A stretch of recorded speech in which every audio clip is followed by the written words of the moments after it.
우리 지난 시간 이어서 욥기 우리 14장에 있는 말씀 함께 보고자 합니다. 실상은 하나님께서 이 사탄이 활동하도록 허락을 하셔서 욥은 큰 어려움을 당하게 되었지만 욥도 친구들도 그러한 사실을 전혀 알지 못하고 그 친구들은 대부분 다 욥이 그 죄를 지었기 때문에 그 벌을 받아서 어려운 형편에 처했다, 그렇게 보고 있고, 욥은 자기가 어릴 때 철 없을 때 죄를 지은 것으로 벌을 받는다면 그 벌이 있을 수는 있지만 자신이 지은 이 죄에 대하여 그 자신이 했던 일에 대해서 너무 과중한 이런 이 고난 때문에 하나님 부당한 것처럼 여겨지는 마음이 있고, 또 하나님께 그 대들면서 항변은 할 수 없으니까 아직까지. 그래서 하나님께 그 기도하면서 좀 이유라도 알 수 있게 해주면 좋겠다, 그렇게 아뢰면서 친구들한테는 얘기를 해보니까 말이 안 통하죠. 왜냐하면 친구들은 이미 결론을 내려놓고 얘기를 하고 있는 거예요. 이 과정 가운데 있는 일들을 전혀 깨닫지 못하고 그 아주 쉽게 말하면 인과응보죠, 그렇죠? 그 스스로 과오를 저질렀기 때문에 거기에 대하여 마땅한 이제 보응을 받고 있는 것으로 그렇게 이제 얘기를 하고 있으니까 친구들하고는 잘 말이 안 통하고, 그리고 위로를 받을 수도 없고 마음을 둘 수도 없고, 그런 이제 형편에서 이미 이제 1차 그 토론이라 할 수 있는데 그 1차 토론의 이제 막바지입니다. 그 욥이 이제 그 친구들하고 얘기하다가 말이 안 통하니까 하나님께 기도하던 내용이 그 13장 20절부터 시작이 되었는데 그 14장은 계속 이어서 이제 하나님 앞에 말씀을 여쭈는 그런 내용이고, 그리고 하나님께 말씀을 또 여쭈다가 스스로에게도 또 이런저런 고민을 가지고 얘기를 해보기도 하고 이제 그런 입장인데요. 14장 1절부터 한번 봅시다. 여인에게서 태어난 사람은 생애가 짧고 걱정이 가득하며 그는 꽃과 같이 자라나서 시들어버리고 그림자같이 지나가며 머물지 아니하거늘. 그 인생은 정말 별거 아닌 것처럼 영원에 비해서 우리 인생은 별거 아닐 수 있잖아요, 그렇죠? 그럴 수 있을 텐데 이와 같은 자를 왜 주님께서는 눈여겨보고 계시다가 나를 주 앞에 이끌어 재판을 하십니까? 하나님 대체 인간이 뭐길래 그 관심을 갖고 계시다가 뭘 잘못하면 때리기는 왜 또 때리시는 겁니까? 왜 고난을 허락을 하신 겁니까? 그런 걸 이제 물어보죠. 누가 깨끗한 것을 더러운 가운데에서 낼 수 있겠습니까? 하나도 없습니다. 이런 말은 이분이 내가 인간 세상에서 바르게 한다고 힘쓰고 애써보지만 그 기준은 하나님께 있으니까 이 더러운 세상, 우리 그런 얘기 종종 하지 않습니까? 그 악한 사람들과 더불어 살다 보면 내가 바르게 한다고 하지만 하나님의 그 기준에서는 못 미칠 수 있겠죠. 그렇지만 나는 이 악한 세상에서는 너무 바르게 하려고 애쓴 것만큼은 사실입니다. 그런데 인간이 인간인지라 그 어쩔 수 없는 부분들을 어떻게 합니까? 그런 표현들인데 누가 깨끗한 것을 더러운 가운데에서 낼 수 있겠습니까? 하나도 없습니다. 사람은 사람일 뿐이지 않습니까? 그런 얘기거든요. 그의 날을 정해놓으시고 그의 달수도 죽게 있으므로 그 규례를 정하여 넘어가지 못하게 하셨사온즉 그에게서 눈을 돌이켜 그가 품꾼같이 그의 날을 마칠 때까지 그를 홀로 있게 하옵소서. 내가 다른 사람과 이런저런 부대끼는 일이 없었다면 나도 정말 문제 없을 텐데 지금 친구들하고 얘기를 해보니까 점점점 뭐가 막 이렇게 마음에서 분노가 더 일어난다는 거예요. 홀로 거하면 아무 죄를 안 짓고 살 수 있을 텐데 왜 하나님께서 많은 사람과 부대끼며 살게 하시고 또 그들에게 반응했던 것 자체가 나는 악의를 가진 것은 아니지만 하나님 보실 때에는 그 하나님 수준에 못 미치면 그게 다 죄라고 해버리신다면 그러면 어떻게 하라는 겁니까 대체? 그런 얘기거든요. 나무는 희망이 있는데 찍힐지라도 다시 움이 나서 연한 가지가 끊이지 않을 거고, 또 그 뿌리가 땅에서 늙고 줄기가 흙에서 죽을지라도 이 물 가운데에서 움이 돋고 가지가 뻗어서 새로 심은 것과 같거니와. 나무는 죽은 것처럼 보여도 옆에도 자꾸 새순이 나서 또 자라고 그렇게 하는데, 사람은 그렇지 않죠. 장정이라도 다 시간이 되면 죽기 마련이고 다 소멸되고 마는데, 인생이 숨을 거두면 그는 어디에 있게 되는 것인가? 고민할 수밖에 없죠. 일생이 모든 것의 끝이라면 이 세상에는 억울한 게 너무 많고, 무엇보다 당사자인 이 욥은 자신이 너무 억울하다는 거예요. 물이 바다에서 줄어들고 강물이 잦아서 마름같이 사람이 누우면 다시 일어나지 못하고 하늘이 없어지기까지 눈을 뜨지 못하며 잠을 깨지 못하는 것 아닌가? 주님은 나를 수월에 감추시며 주의 진노를 돌이키실 때까지 나를 숨겨주시고 나를 위하여 규례를 정하시고 나를 기억하옵소서. 장정이라도 죽으면 어찌 다시 살겠습니까? 나는 나의 모든 고난의 그 날 동안을 참으면서 풀려나기만을 기다리겠나이다. 주께서 나를 부르시겠고 나는 대답하겠나이다. 주께서는 주의 손으로 지으신 것을 기다리시겠나이다. 그러하온데 이제 주께서 나의 걸음을 세시오니 나의 죄를 감찰하지 아니하시나이까? 주는 내 허물을 주머니에 봉하시고 내 죄악을 싸매시나이다. 하나님께서 내가 어릴 때 지었던 죄 그 하나도 잊어버리지 않고 다 갖고 계시다가 거기에 대한 책임을 다 물어보셔서 지금 내가 이런 고통 가운데 있는 건가? 정말 내가 이후에 하나님 만나서 이 모든 연유에 대해서 물어보고 답은 얻을 수나 있는 것일까? 정말 죽음 이후의 세계가 있기는 한 것일까? 그런 이제 고민들을 하게 되는 것이죠. 하나님 나를 다 아실 텐데 왜 이런가, 나에게 이런 일이 왜 벌어지는가?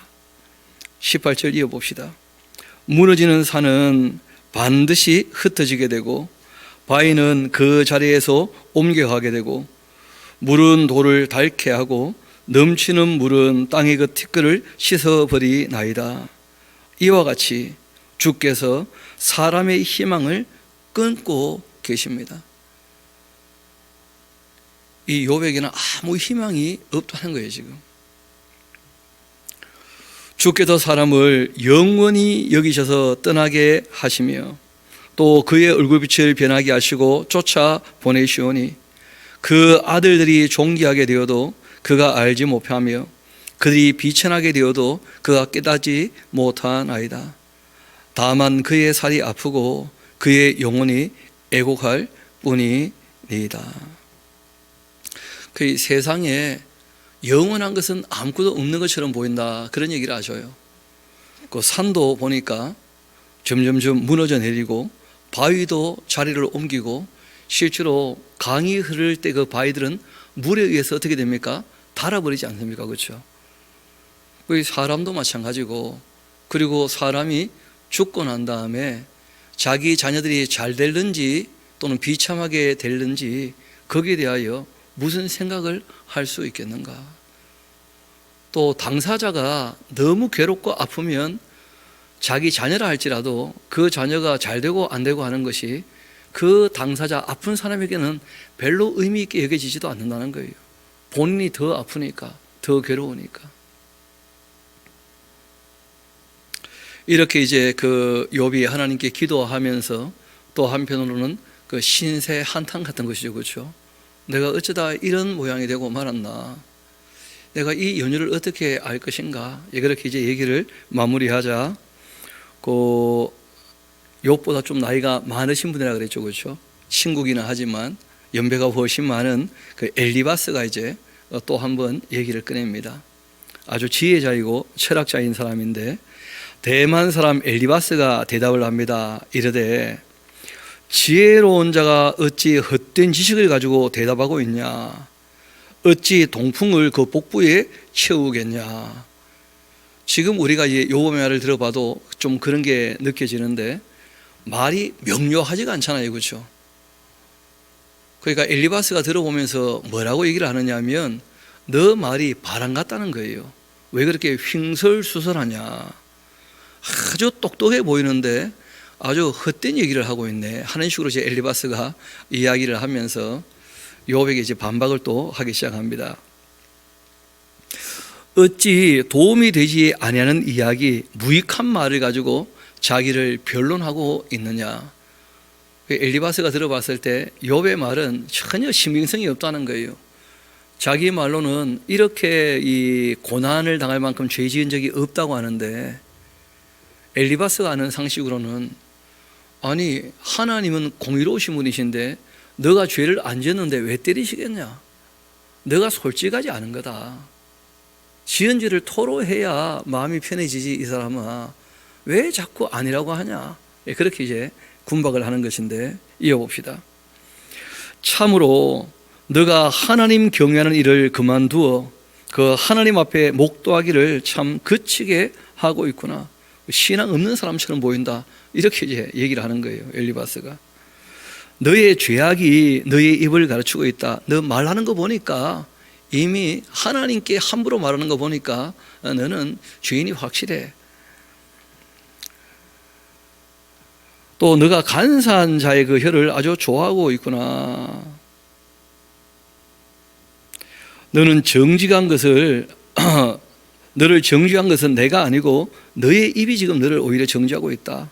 너의 입술이 너에게 불리한 증언을 하고 있는 것이다. 너 하는 말 들어보니까 전혀 겸손하지도 않고 죄를 자백하거나 뭐 회개하거나 하는 그런 마음이 전혀 없는 거 보니까 그것 자체가 틀려 먹었다면서 그런 식으로 얘기를 하죠. 너가 제일 먼저 태어난 사람이냐? 산들이 있기 전에 너가 출생했냐? 하나님의 오묘하심을 너가 들어서 지혜를 홀로 가지고 있는 존재냐? 너가 알면 얼마나 안다고 그렇게 함부로 말하냐 하면서 너가 아는 것을 우리가 알지 못하는 것 뭐가 있냐? 내가 깨달은 것 우리가 소유하지 못한 것 무엇이겠냐? 우리 중에는 머리가 흰 사람도 있어 이 양반아 하면서 엘리바스가 욥이 친구들이 자기 형편을 모른다고 하니까 아니 내가 너보다 나이가 얼마나 많은데 내가 너를 왜 모르겠냐? 나도 다 살아봤네 이 사람 하면서 우리가 그런 얘기 하잖아요. 뭐 꼰대 하면서 나 때는 말이야 하면서. 근데 문제는 경험은 일천할 수밖에 없고 다른 사람의 인생 경험을 자기가 다 해본 게 아니거든요. 사람이 살았던 길이 뭐 다양한 게 아니잖아요. 다 외길로 걸어왔을 것인데 근데 이상하게 나이가 좀 많으면 마치 다 아는 것처럼 얘기하는 수가 있다는 거예요. 그 엘리바스가 지금 그런 식으로 얘기를 하거든요. 자네가 나이가 많겠냐? 내가 나이가 많겠냐? 자네가 뭐 인간 가운데 첫째 인간이냐? 내가 너보다 인생을 더 살아봤는데 그 자네가 지금 옳지 않은 말을 하고 있네 하면서 함부로 이제 나이를 가지고 찍어 누르면서 폄하하면서 그렇게 이제 이 욥이 잘못하고 있다 하는 얘기를 하고 있는 거예요. 우리 중에 머리가 흰 사람도 있고 연로한 사람도 있고 너의 아버지보다 나이가 많은 사람도 있지 않느냐 말이야. 엘리바스 자신을 얘기하죠. 하나님의 그 위로와 은밀하게 하시는 말씀이 너에게 작은 것이다냐? 어찌하여 너의 마음을 불만스러워하고 너의 눈을 아주 번뜩거리고 있냐? 그 참 어른들 하는 말이 저도 요즘 보니까 그 젊은 사람하고 얘기해 보니까 어른이 이미 돼 있던데 보니까 어디 나이도 적은 게 눈을 반딱반딱 하면서 쳐다봐 뭐 이런 식으로 지금 엘리바스가 얘기하는 거예요. 너 지금 하나님께 그렇게 얘기해도 되겠냐? 또 내가 얘기하면 아버지보다 나이가 많은 내가 얘기하는데 너 지금 듣는 자세가 그게 뭐냐? 왜 그 빠락빠락 반박을 하냐? 하면서 또 한마디 하는 거죠. 그 문제는 아니 뭘 잘못했다면 이것 잘못했으니까 고치게 하면 아무 문제가 없거든요. 그런데 말하다가 말이 안 되니까 이제 나이 얘기가 나오는 것이고 눈빛 얘기가 나오는 것이고 뭐 태도 얘기가 나오는 것이고 뭐 전혀 다른 거 가지고 얘기를 꺼내는 거지. 그 엘리바스라는 사람이 그 평범한 사람일 수 있고 철학자일 수 있고 지혜로운 사람일 수 있는데 중요한 것은 욥의 형편을 모르면서 안다고 오해하고 있는 거예요. 나이가 많다는 그 이유 하나 가지고. 그리고 실제로 하나님의 일을 다 알지 못하면서 이미 죄를 지어서 벌을 받고 있다 하고 이제 생각을 정해버리니까 그러니까 이제 오해가 자꾸 생기는 거죠. 이어봅시다. 너희의 눈을 번뜩거리면서 너희의 영이 하나님께 분노를 터뜨리고 너희의 입을 지금 놀리고 있냐. 사람이 어찌 깨끗하겠냐. 여인에게서 난 자가 어찌 의롭겠냐. 하나님은 거룩한 자들을 믿지 아니하신다. 하늘이라도 그 보시기에 부정할 텐데 하물며 악을 저지르기를 물마심 같이 하는 하물며 악을 저지르기를 물마심 같이 하는가 하는 그 가증하고 부패한 사람을 용납하시겠느냐 하면서. 욥은 전혀 그런 입장이 아니거든요. 그런데 이 사람이 보기에는 그렇다는 거예요. 욥이 죄가 많은 사람이고 가증한 사람이라는 거예요. 부패한 사람이고. 그리고 뭐 절대적인 선이냐, 뭐 그렇지는 못하죠. 여인에게서 났는데 사람이 어찌 깨끗하고 어찌 의롭겠느냐, 틀린 말은 아니거든요. 그런데 욥은 잘 아시는 것처럼 철이 들고 난 다음부터는 정말 죄짓지 않고 살려고 힘쓰고 애썼던 사람이에요. 하나님이 인정하신 사람 아닙니까? 그 사탄한테 자랑할 때 뭐라고 합니까? 욥처럼 의로운 사람을 너가 봤느냐, 그렇게 얘기하셨거든요. 그러니까 엘리바스는 일반적으로 옳은 것처럼 보여도 지금 옳은 얘기를 하고 있는 게 아니라는 거예요. 욥에게는 적용 안 되는 얘기거든요. 내가 너에게 보이겠다. 나에게서 좀 들어봐라. 내가 본 것을 설명하겠다. 이는 곧 지혜로운 자들이 전하여 준 것인데 그들의 그 조상에게서 숨기지 아니하였다. 이 땅은 그들에게만 주셨으므로 외인은 그들 중에 왕래하지 못하였느니라. 그 말에 이르기를 악인은 그 일평생에 고통당하며 포악한 자의 그 횟수는 정해졌으므로 그 귀에는 무서운 소리가 들리게 되고 그가 평안할 때 멸망시키는 자가 그에게 이르게 되는 것이다. 그가 어두운 데서 나오기를 바라지도 못하고 또 칼날이 숨어서 기다리고 있다. 그는 헤매며 음식을 구하여 이르기를 어디 있느냐 하며 흑암한 날이 가까운 줄을 스스로 알고 있다. 그 죄를 지은 사람은 몸도 마음도 쉴 데가 없고 그리고 늘 괴로울 뿐이라는 거예요.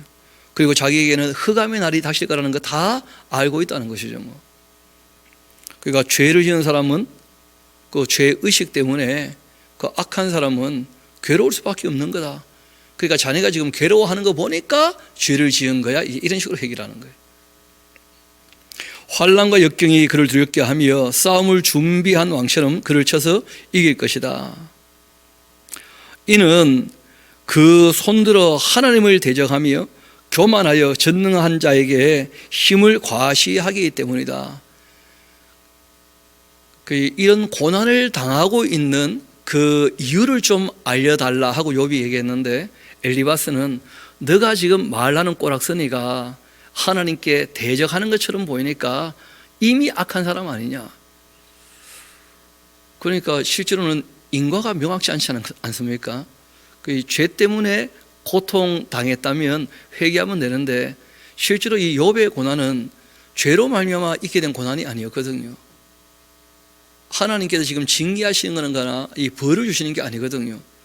그러니까 욥은 당연히 욥 입장에서 내가 지은 죄가 없는데 왜 이런 고통이 왔는가 하고 이제 의문을 가지고 여쭤보는 거거든요. 그런데 엘리바스가 보기에는 감히 인간이 하나님께 물어본다는 게 말이 되냐? 하나님께 지금 대드는 거냐? 너가 똑똑하면 얼마나 똑똑하다고? 그 자세부터 틀려 먹은 거 보니까 너는 정말 악한 사람이야. 이런 식으로 이제 얘기를 몰아가는 거예요. 이어봅시다. 25절 다시 봅시다. 이는 그 손들어 하나님을 대적하며 교만하여 전능자에게 힘을 과시하는 것 아니냐. 그는 목을 세우고 방패를 들고 하나님께 달려드는데 그 얼굴에는 살찌고 허리에는 기름이 엉겼고 그는 황폐한 성읍 사람이 살지 아니하는 그 집 돌무더기가 될 곳에 거주하였음이니라. 너가 잘 살아서 지금 하나님께 대들다가 쫄딱 망하지 않았냐는 거예요. 그는 부유하지 못하고 재산이 보존되지 못하고 그 소유가 땅에서 등식되지 못할 것이라. 어두운 곳을 떠나지 못할 텐데 불꽃이 그 가지를 말릴 것이라. 하나님의 그 입김으로 그가 불려가는 것이다. 그가 스스로 쏘가 허무한 것을 믿지 아니할 것은 허무한 것이 그의 보응이 될 것이기 때문이다. 그러니까 지금이라도 정신 차리고 자꾸 이상한 말, 헛된 말 하지 말게 하고 이제 얘기를 하는데, 그의 날이 이르기 전에 그 일이 이루어질 것인즉 그의 가지가 푸르지 못할 것이다. 포도나무가 익기 전에 떨어짐 같고 감람꽃이 곧 떨어짐 같을 것이다. 경건하지 못한 무리는 자식을 낳지 못할 것이며. 참 이런 거는 욥에게 뼈아픈 얘기거든요.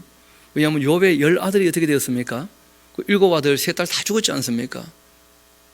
그러니까 자식이 왜 죽었겠냐? 너 자식이 너가 경건하지 않은 사람이니까 그렇게 된 거지. 그런 식으로 얘기를 하니 참 욥도 마음이 상해도 너무 상하는 거예요. 엘리바스도 말이 너무 지나친 거죠. 경건하지 못한 무리는 자식을 낳지 못할 것이며 뇌물을 받는 자 장막은 불탈 거다. 그러니까 너 장막 불탄 거, 집이 쫄딱 망한 거 보니까 너 어디서 뭘 많이 해먹은 거야. 불의한 재물이니까 하나님께서 다 날려버리신 것이지.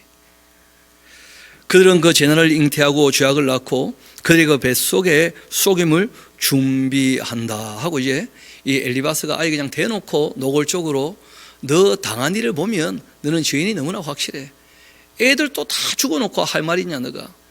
집이 다 불타버리고 망했는데 할 말이 있냐. 왜 망했겠냐 하면서. 욥이 대답을 합니다. 이런 말을 내가 많이 듣고 있는데 지금 너희는 다 재난을 주는 위로자들이다. 위로한답시고 친구라고 와놓고는 나를 너무 괴롭게 하고 있다는 거예요. 너희가 나의 재난이라는 거라. 너희가. 그 욥에게서도 제일 큰 시험이 친구들이었어요. 친구들. 그 사단이 2번에 걸쳐 충동했지 않습니까? 그 자녀와 재산을 다 가져갔을 때에도 욥은 범죄하지 않았었고, 그리고 또 욥의 몸에 큰 이 병이 왔을 때에도 욥은 입으로 범죄하지 않았었는데, 그 친구들이 와서 욥을 뒤흔들기 시작하니까 욥이 그 속에 있는 것이요 막 일어나기 시작하는 거예요. 그러니까 친구들이 이제 그 상대를 해주니까 욥의 말이 점점 거칠어집니다. 욥의 말이. 헛된 말이 어찌 끝이 있겠느냐. 그러니까 엘리바스 말이 다 헛되다는 거예요. 욥이 듣기에는. 무엇에 자극을 받아 이같이 지금 대답하고 있는 거냐. 나도 너희처럼 말할 수 있어. 그 일반적으로 뭐 인과응보 그건 누가 말 못하겠냐. 그 애들 동화도 다 인과응보거든요. 알고 보면 그렇지 않습니까?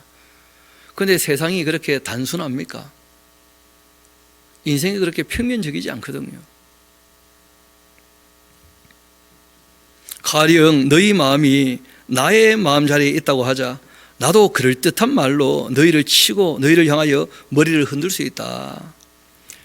그래도 입으로 너희를 강하게 해주었을 것이고 나라면 입술의 위로로 너희 근심을 오히려 풀어주었을 거야.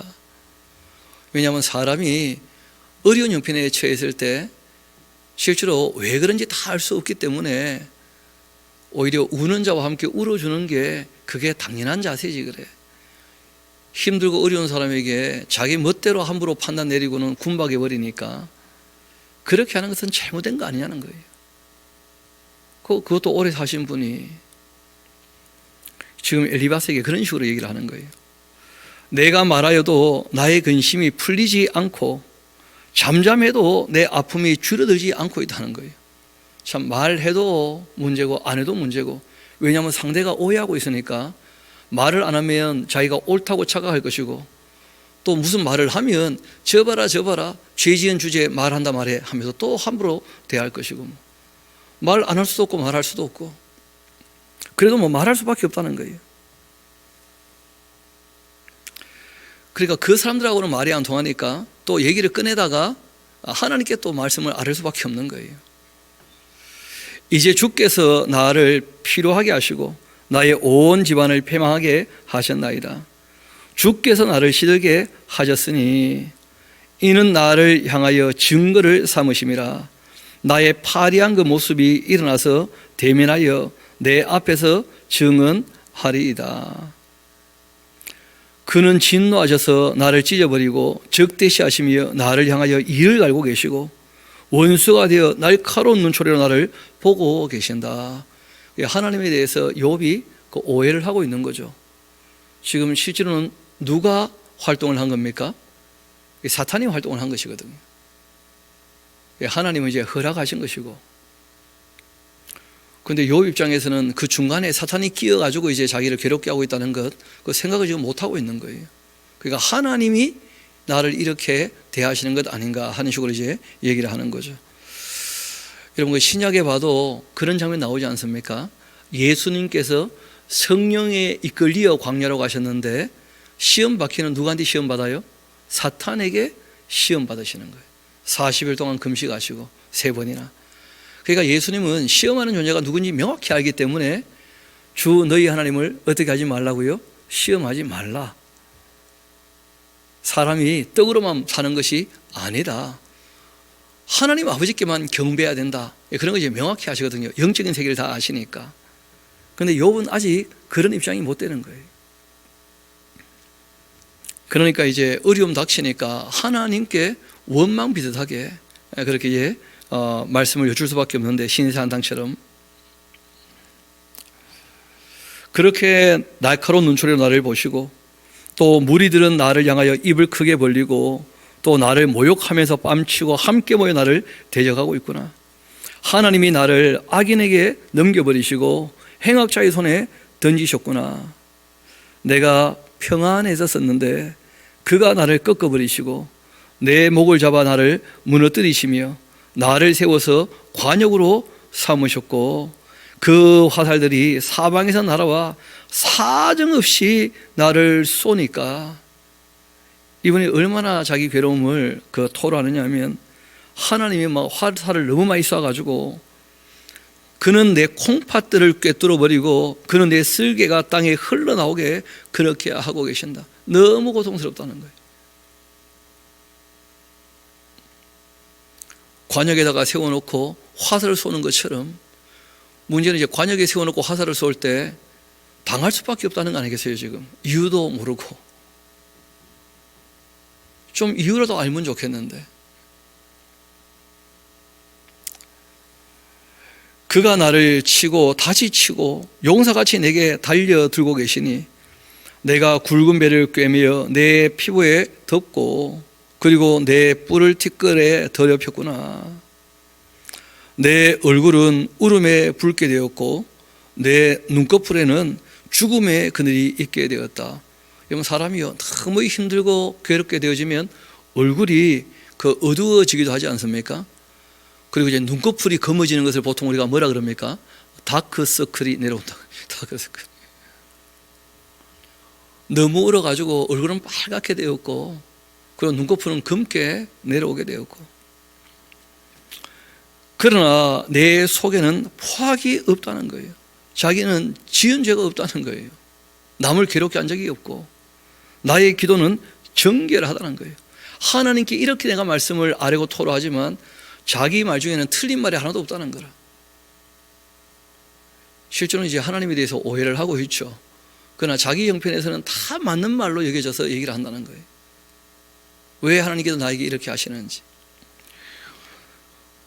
실제로 욥이 당한 일들은 다 사실이었고 욥은 또 그런 일을 당할 만큼 죄를 지은 적 한 번도 없거든요. 그러니까 본인은 또 당당하다는 거라. 하나님에 대해서 오해하고 있다는 것을 아직 모르고 있어요, 이 사람. 땅아, 나의 피를 가르지 마라. 나의 부르짖음이 쉴 자리를 잡지 못하게 하라. 지금 나의 증인은 오히려 하늘에 계시고 나의 중보자가 높은 데 계신데 나의 친구는 나를 조롱하고 있고 내 눈은 하늘을 향하여 눈물을 흘리고 있다. 사람과 하나님 사이 애와 이웃과 그 이웃 사이에 중재하시기를 내가 원하노니 수년이 지나면 나는 돌아오지 못할 길로 가게 될 것이다. 결국 내가 이 수수께끼를 풀지 못하고 죽고 끝나버리는 것인가? 하나님과 나 사이에 누가 좀 와서 나에게 지금 닥친 이 일에 대해서 설명을 해주면 좋겠고, 아니면 하나님이 뭐라고 좀 말씀해 주시면 좋겠고, 근데 그런 일도 없고, 친구들도 와서 뭐 속 시원한 대답을 안 해주고 오히려 마음만 괴롭게 하고 있거든요. 이 요백에 와가지고 저는 이렇고 후는 이러니까 이런 일이 벌어진 걸세 하고 이제 영적인 세계에서 일어났던 일들을 알고 얘기를 했다면 참 좋은데 전혀 그걸 모르고 있잖아요. 욥이 이런 일을 당하는 것을 알고 있는 존재는 지난 시간 우리가 얘기했던 것처럼 하나님 알고 계실 거고, 또 누가 알고 있습니까? 사탄이 알고 있을 것이고, 또 실제로 누가 알고 있는 거예요? 이 글을 쓰신 분이 알고 있는 거예요. 그리고 또 누가 알게 되겠습니까? 이 글을 바르게 읽은 사람은 누구나 다 알게 되는 거예요. 영적인 세계의 그 이야기들, 그리고 이 땅에 일어나는 일들에 대해서 사탄의 활동으로 말미암아 닥치는 고난도 얼마든지 있다는 것이거든요. 죄와 상관없는 고난도 얼마든지 있다는 거예요. 나의 기운이 쇠하였으니까 나의 날이 다하였고 무덤은 나를 위하여 준비되고 있구나. 나를 조롱하는 자들 나와 함께 있으므로 내 눈이 그들의 그 충동함을 항상 보고 있구나. 살아있을 동안에는 계속 그냥 한 소리 들을 수밖에 없다는 거예요. 형편이 형편이지라. 청컨대 나에게 담보물을 주어서 나의 손을 잡아줄 자가 누구겠습니까? 주께서 그들의 마음을 가리어 깨닫지 못하게 하였사오니 그들을 높이지 마소서. 그 엘리바스 빌닷 소발 얘기 다 들어보니까 전혀 이 욥 입장에서는 들을 만한 얘기가 아니라는 거예요. 그래서 하나님께서 그들 마음을 가리어 깨닫지 못하게 하셨으니까 그를 높이지를 마시라. 보상을 얻으려고 친구를 비난하는 자, 그 자손들의 그 눈을 멀게 될 것이다. 그 엘리바스도 거칠게 얘기하니까 욥도요 자기 친구한테 저주를 퍼부어요. 내 아들이 죽었다고 나에게 지금 죄를 지었다 한다면 너희들이 지은 죄로 너희의 자녀들은 다 시각장애인 될 것을 하면서 막 저주를 퍼붓는 거죠.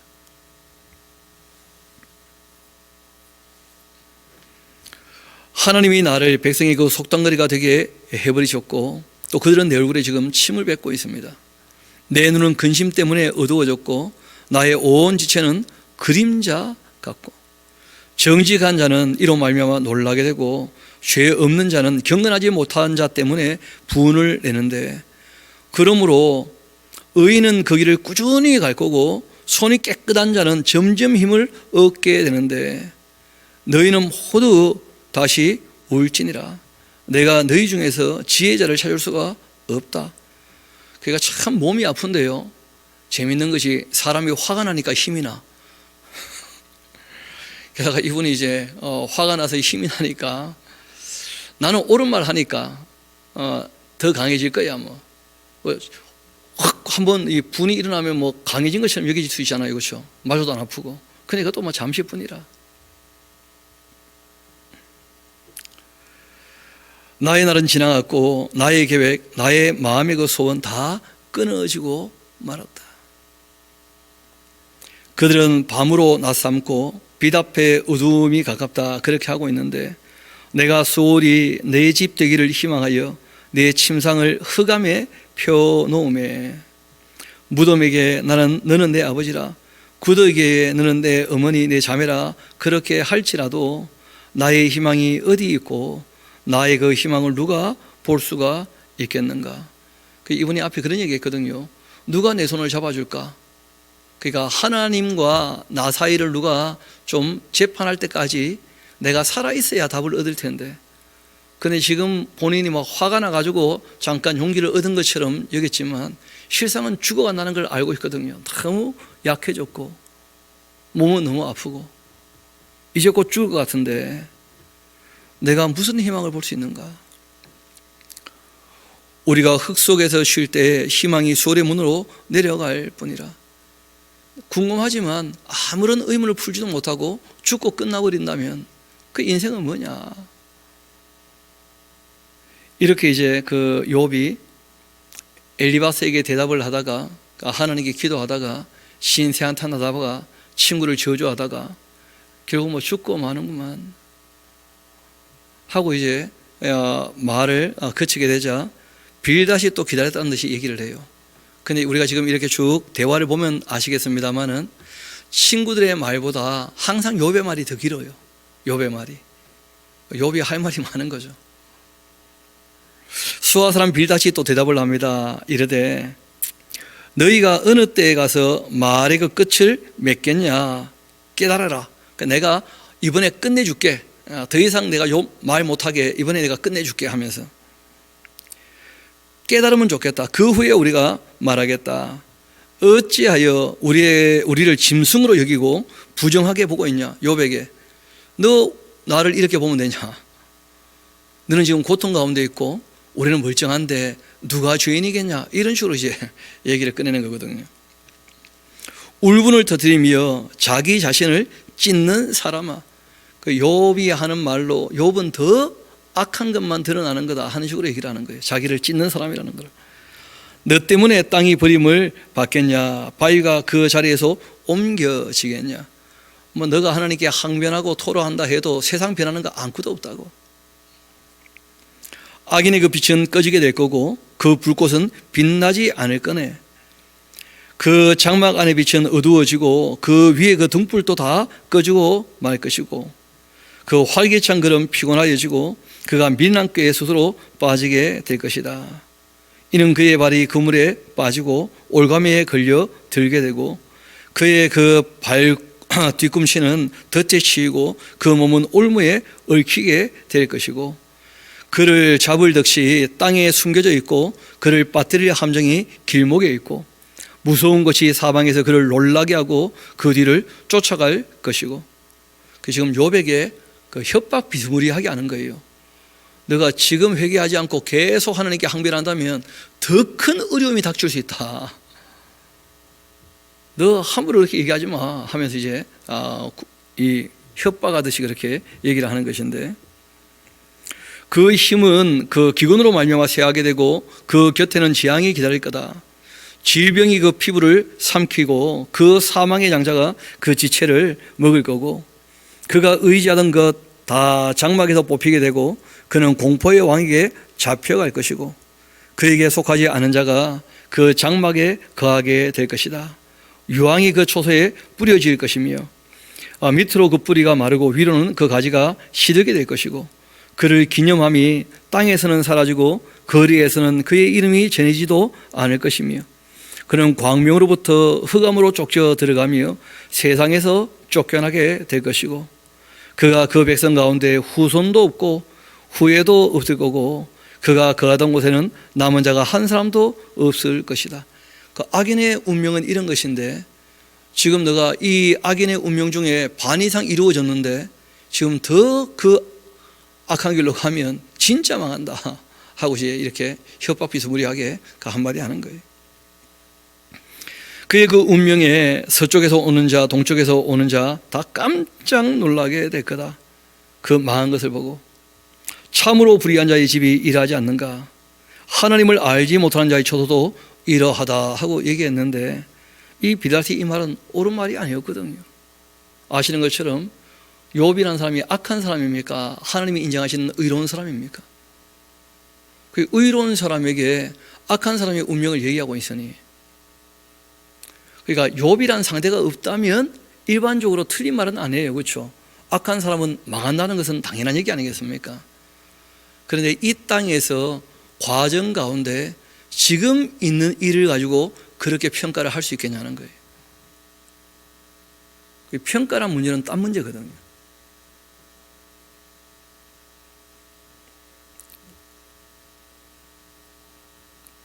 빌닷이 이렇게 얘기하니까 욥이요 가만히 있지는 못해요. 욥이 대답하여 이르되 너희가 내 마음을 괴롭히고 말로 나를 집 부수기를 어느 때까지 하려고 하냐. 너희가 10번이나 나를 학대하고도 부끄러워하지도 않는구나. 비록 내게 허물이 있다 하자. 한번 물어보자. 그 정도의 허물이 나에게만 있겠냐? 너희들은 없겠냐? 정말 이 땅에서 죄 지은 대로 벌을 받는다면 그러면 내가 당한 고통보다 너희들이 더 큰 고통을 당해야지. 그래서 부당하다고 얘기한다는 거예요, 이 욥이란 분이. 너희가 참으로 나를 위하여 자만할 수 있겠냐? 나에게 수치론성이가 있다고 증언하려면 한번 해봐라. 하나님이 나를 억울하게 하시는 거다. 하나님 왜 그런지 난 모르겠다. 난 너무 억울하다는 거예요, 하나님 앞에. 욥 입장에서는 그럴 수 있는 것인데, 이거 이제 알게 되고 난 다음에, 깨닫고 난 다음에 이분이 전혀 다르게 얘기를 해요. 내가 더 이상 무슨 말을 함부로 하면 안 되겠구나, 그런 얘기를 하시게 되는데, 하나님이 나를 억울케 한다는 거예요, 욥이 지금 생각할 때. 자기 그 그물로 나를 에워싸신 줄을 알아야 할 거다. 내가 폭행을 당한다고 부르짖지만은 그러나 응답도 없고, 도움을 간구하지만 그러나 정의가 없어. 하나님이 안 도와준다는 거예요. 기도해도 응답도 없고. 그가 내 길을 막아버리고 지나가지 못하게 하시고 내 앞길에 어두움을 두셨고 나의 영광을 거두어 가시면서 나의 관모를 머리에 벗겨버리시고 사면으로 나를 흐르시니 나는 죽었구나. 내 희망을 나무법도 뽑아버리시고 나를 향하여 진노하시고는 아주 원수같이 그렇게 나를 보고 계시는구나. 그 군대가 일제히 나와서 길을 도두고 나를 치며 내 장막을 둘러 진을 치고 있구나. 욥 입장에서 이런 말이 이해가 되지만 그러나 욥이 지금 영적인 세계에 대해서 전혀 이해하지 못하고 있는 그런 또 연유이죠. 친구들 말보다는 다 옳은 말입니다, 욥의 말이. 그런데 욥도 영적인 세계에 대해서 잘 아직은 알지 못하고 있는 거예요. 그 이후에 이제 밝혀지는 것이죠. 나의 형제들이 나를 멀리 떠나게 하시니 나를 아는 모든 사람이 내게 낯선 사람이 되고 말았구나. 욥이 당한 일을 보고 다 경계하면서 가까이 안 와요. 내 친척은 나를 버려버렸고 가까운 친지들도 다 나를 잊어버렸구나. 내 집에 머물러 사는 자, 내 요용들 나를 낯선 사람으로 여기고 있고 내가 그들 앞에서 타국 사람이 되고 말았구나. 내가 내 종들을 불러도 대답도 아니하니 내 입으로 그에게 간청하여야 하게 되고 말았구나. 내 아내도 내 숨결을 싫어한다는 거예요. 우리가 봤죠, 하나님 저주하고 그냥 죽어버리라 하면서. 근데 참 또 아내는 아내라 그렇게 하면서도 곁을 떠나지 않고 또 옆에 있어요. 싫다고 하면서 또 옆에 있어. 내 아내도 내 숨결을 싫어하고 내 허리의 그 자식들도 다 나를 가련하게 여기는구나. 신세 한탄이죠. 어린 아이들 가지도 나를 업신여기고 내가 일어나면 나를 조롱하고 있구나. 나의 가까운 친구들이 나를 미워하며 내가 사랑하는 사람들 돌이켜 나의 원수가 되고 말았구나. 나의 피부의 그 살이 뼈에 붙어버렸고 남은 것은 겨우 잇몸뿐이다. 이도 다 빠지신 거라, 이분이. 나의 친구야, 좀 너희는 나를 불쌍히 여겨다오. 내 형편 보면 좀 불쌍하지 않냐? 나를 좀 불쌍히 여겨다오. 하나님의 그 손이 나를 치셨구나. 너희가 어찌하여 하나님처럼 나를 박해하냐? 내 살로도 부족한 것이냐? 너무 고통스러우니까 자꾸 나를 군박하지 말고 좀 위로 좀 해다오, 위로 좀. 내가 어디에 마음을 둬야 되냐? 하나님이 나를 치시는데 너희들이라도 나를 좀 위로해 줘야지 그래. 나의 말이 곧 기록되었으면, 책에 쓰여졌으면, 철필과 납으로 영원히 돌에 새겨져 있으면 참 좋겠다. 왜냐하면 자꾸 친구들이 욥이 하는 말이 틀렸다고 하니까 이후에 누구 말이 옳은지 보자는 거예요. 내가 틀린 말 한 게 있는지. 이 말이 다 새겨져 있어서 정말 이후에 그 누가 옳은지 그런지 확인하게 된다면 너희가 틀렸다는 거 확인될 거야. 너희들이 잘못 알았다는 게 확인될 거야. 이게 욥의 이제 입장이거든요. 그 사람에게는 다 그런 게 있습니다. 그 인정받고 싶은 욕구가 있고 그 인정받지 못하면 못 견뎌하는 거죠. 그리고 사람이 제일 못 참는 게 결국은 억울한 걸 못 참는 거거든요. 억울한 것을. 내가 알기에 나의 대독자가 살아 계시니까 마침내 그가 땅 위에 서게 되실 거다. 내 가족이 뺏김을 당한 뒤에도 내가 육체 밖에서 하나님을 보지 않겠냐 말이야. 죽음 위의 세계가 있다고 이제 욥은 믿고 있잖아요. 그렇죠? 당연히. 너무 힘들고 괴로우니까 이 신앙이 왔다 갔다 하는 것처럼 표현을 했지만 실제로는 확실히 믿고 있거든요. 내가 그를 볼 텐데 내 눈으로 그를 보기를 낯선 사람처럼 하지 않을 거다. 내 마음이 참 초조하다. 빨리 좀 하나님 만나가지고 물어보면 좋겠다는 거예요. 왜 이런 일이 나에게 닥쳤었는지.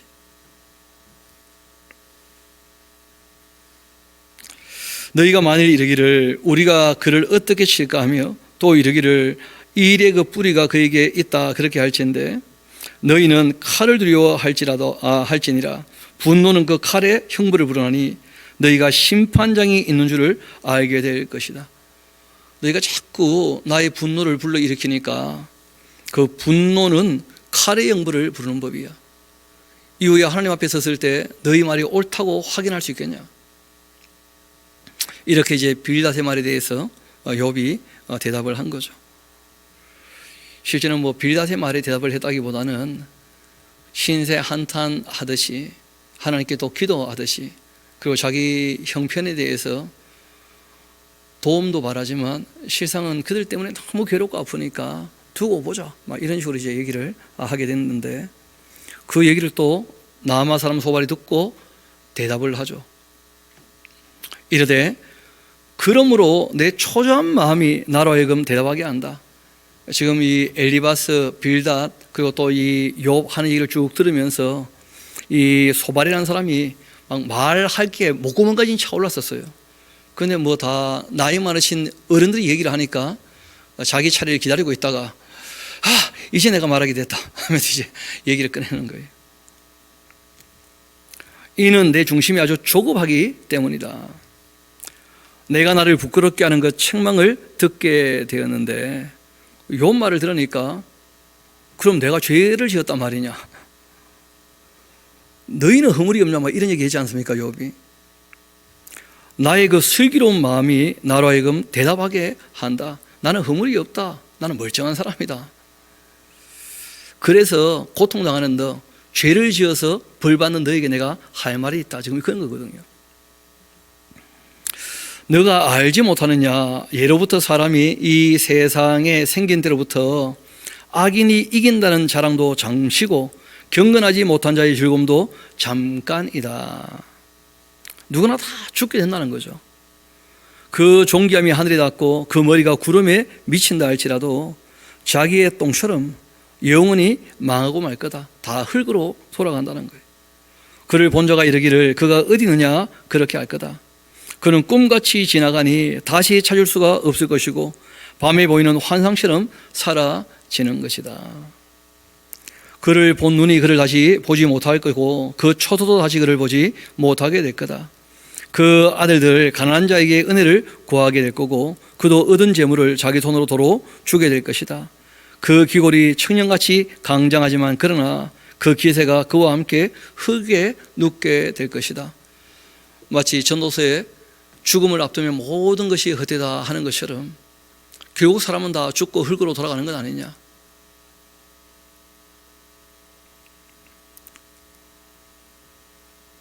그리고 그 악한 자의 자녀들은 구걸하게 될 거예요.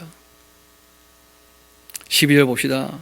그는 비록 악을 달게 여기며 혀 밑에 감추어 두고 아껴도 버리지 않고 입천장에 물고 있을지라도 결국 그 음식이 악한 자는 창자 속에서 변하여 뱃속에서 독사의 쓰기가 되고 마는 것이다. 그가 재물을 삼켜들지라도 토하게 되고 하나님이 그에 비해서 도로 나오게 하시는 것이다. 지금 욥을 얘기하는 것이죠. 욥 너 말하는 거 보니까 딱 그렇다는 거예요. 지금 악한 걸 달게 여기면서 그 입속에 감추고 있다가 지금 하나님께 너무 심하게 말한다는 거예요. 이 소발이 보니까 하나님께뿐 아니고 엘리바스한테도 지금 또 빌닷에게도 아주 심하게 말했지 않습니까? 그 독한 말 하는 거 보니까 너 잘못됐다 하고 또 얘기를 하는 거예요. 화나가 얘기를 했는데, 그러니까 메시지를 가지고 정리를 하고 이제 그 이유를 밝혀야 되는데, 사람이 말싸움하다 보면 감정이 상해버리면 이제 서로 그냥 인신공격하고 막 이렇게 되고 말거든요. 15절 봅시다. 그가 재물을 삼켜들지라도 다 토하게 되고 하나님이 그에 비해서 도로 나오게 하신다. 그는 독사의 독을 빨고 뱀의 그 혀에 죽게 될 거다. 그는 강 곧 이 꿀과 은긴젖이 흐르는 강을 보지 못하게 되고 수고하여 얻은 것 삼키지도 못하고 다 돌려주게 되고 매매하여 얻은 재물도 즐거움을 삼지 못하게 될 거다. 이는 그가 가난한 자를 학대하여 버렸기 때문이었고 자기가 세우지 않은 집을 빼앗기 때문이다 하면서, 욥이 그렇게 풍요롭게 된 것이 가난한 자에게 빼앗았기 때문에, 학대하고 착취했기 때문에 부자가 되었다, 그렇게 얘기를 해요. 그 사실이 아니거든요. 그렇게 쌓아 올렸던 재물이기 때문에 다 사라진 거다, 지금 그렇게 얘기를 한 겁니다. 그는 마음의 그 평안을 알지도 못하니 그가 기뻐하는 것 하나도 보존되지 못하겠고 남기는 것 없이 모두 먹으니 그런즉 그 행복이 오래가지도 못할 거다. 풍족할 때에도 괴로움이 이를 테니까 모든 재난을 주는 자의 그 손이 그에게 임하게 될 거다. 그가 배를 불리려 할 때 하나님이 맹렬한 진노를 내리실 텐데 음식을 먹을 때 그 위에 비같이 쏟아지게 될 거다. 그가 철병기를 그렇게 피할 때는 노다사를 쏘아서 꿰뚫을 거고 몸에서도 그 화살을 빼낸 즉 번쩍번쩍하는 그 촉이 그 쓸개에서 나오게 되고 큰 두려움이 그에게 닥치게 된다. 큰 어둠이 그를 위하여 예비되어 있고 사람이 피우지 않은 불이 그를 멸하며 그 장막에 남은 것 해치게 될 거다. 하늘이 그 죄악을 드러내게 될 거고 땅이 그를 대항하여 일어날 것이니까. 그러니까 욥에게 자네 잘못 아무리 감춰봤자 결국 다 드러날 텐데 뭐 그렇게 죄 안 지었다고 계속 얘기하냐. 게다가 너의 그 독한 말들을 보니까 너 죄인인 게 너무나 확실해. 너가 가난한 사람들 착취했고 남의 것을 빼앗아서 그렇게 풍요롭게 됐기 때문에 결국 하나님께서 다 빼앗아 가신 거야. 할 말 있냐? 뭐 그런 식으로 제 얘기를 한 거거든요. 그의 가산이 떠나가며 하나님의 그 진노에 날 끌려간다. 이는 악인이 하나님께 받을 분기시고 하나님이 그에게 정하신 기업이다. 이런 말 듣고 또 욥이 가만히 있을 수가 없죠. 사실이 아니니까. 욥이 대답을 합니다. 이르되 너희는 내 말을 자세히 들으라. 이것이 너희의 오히려 위로가 될 거다 하면서 반어법이 그죠. 비꼬듯이 얘기한 거예요. 나를 용납하여 말하게 해라. 내가 말한 후에 또 너희가 마음껏 나를 조롱해라. 나의 그 원망이 지금 사람을 향해 하고 있는 것이냐. 내 마음이 어찌 조급하지 아니하겠냐. 너희가 나를 보면 놀라게 될 거다. 손으로 입을 가리게 될 거다. 내가 얼마나 경건하게 살았는지, 의롭게 살았는지, 선하게 살았는지 나의 인생을 안다면 너희들이 한 말도 못할 거예요. 왜 모르면서 함부로 말하냐. 지금 그런 것이거든요. 내가 기억하기만 해도 불안하고 두렵다. 그것이 내 몸을 잡고 있다는 거예요. 왜냐하면 이분이 돌이켜 생각해 보면 자기 친구들의 삶도 이 욥이 알고 있거든요. 어찌하여 악인이 생존하고 장수하며 세력이 강하냐? 한번 물어보자. 너희들 말대로 이 세상에 정말 선한 것이 이기고 진리가 승리하고 의로운 게 늘 우뚝 서느냐는 거예요. 인간 세상에도 마찬가지인데 여러분, 악한 놈이 잘 되는 것 같습니까? 선한 사람이 잘 되는 것처럼 보입니까? 늘 진실하게 말하는 사람이 성공합니까? 거짓말 적당히 잘 섞어가는 사람이 성공합니까? 의롭게 사는 사람이 인정을 받습니까? 불의한 사람이 권력을 잡는 수가 쉽습니까? 실제로 우리가 사는 세상이 그렇지 않습니까? 어찌하여 악인이 생존하고 장수하고 세력이 강하냐? 그들의 후손이 앞에서 그들과 함께 굳게 서고 자식이 그의 목전에서 그리하지 않느냐? 그들의 그 집이 평안하여 두려움도 없고 하나님의 그 매가 그들 위에 임하지 아니하지 않더냐? 그들의 그 수소는 새끼를 베고 그의 암소는 낙태하는 일이 없이 새끼를 낳지 않더냐. 그들의 그 아이들은 양떼같이 내보내고 그들의 그 자녀들은 춤을 추고 있는데 그들은 그 소고와 수금으로 노래하고 피립으로 즐기면서 그들의 그 날은 행복하게 지내다가도 잠깐 사이에 수월로 내려가는 것 아니냐.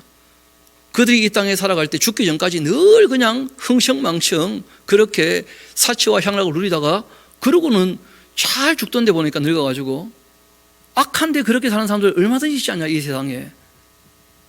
그럼 너희 말이 맞단 말이냐. 인과응보가 정말 맞느냐 이 세상에서. 그러할지라도 그들은 또 하나님께 말하기를 우리를 떠나소서 우리가 주의 그 도리 알기를 바라지도 않습니다.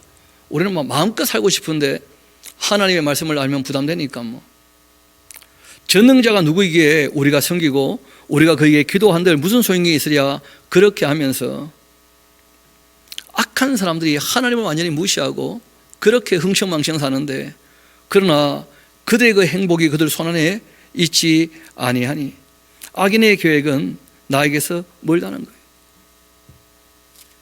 욥은 악하게 산 적이 없는데 괴롭고 욥이 뻔히 아는 악한 사람 중에 잘 되는 사람들 너무 많고 거기에 대해서 하나님 대체 무슨 얘기를 하려고 하시는가 정말 의문이 된다는 거예요. 고민이 되고 지금 우리는 알고 있죠. 하나님께서 악이 활동하는 것을 잠시 허락하신 것이고 궁극적으로는 악이 이제 멸망을 받게 될 텐데 그래서 우리가 이 과정 가운데 있을 때 함부로 결론 내리지 말고 다른 사람도 우리가 함부로 결론 내리고 대하면 안 된다는 거예요. 과정 가운데 있기 때문에 결론은 하나님 앞에 가봐야지 결론할 것이 의외로 많습니다. 그래서 이 땅에서 우리가 찾지 못할 답도 꽤 있다는 거예요. 많은 문제가 있을 수 있는데 욥이 그런 질문을 하죠. 17절 이어봅시다. 악인의 등불이 꺼짐과 재앙이 그들에게 닥침과 하나님의 그 진노하사 그들의 그 공고하게 하심이 몇 번이 있던가.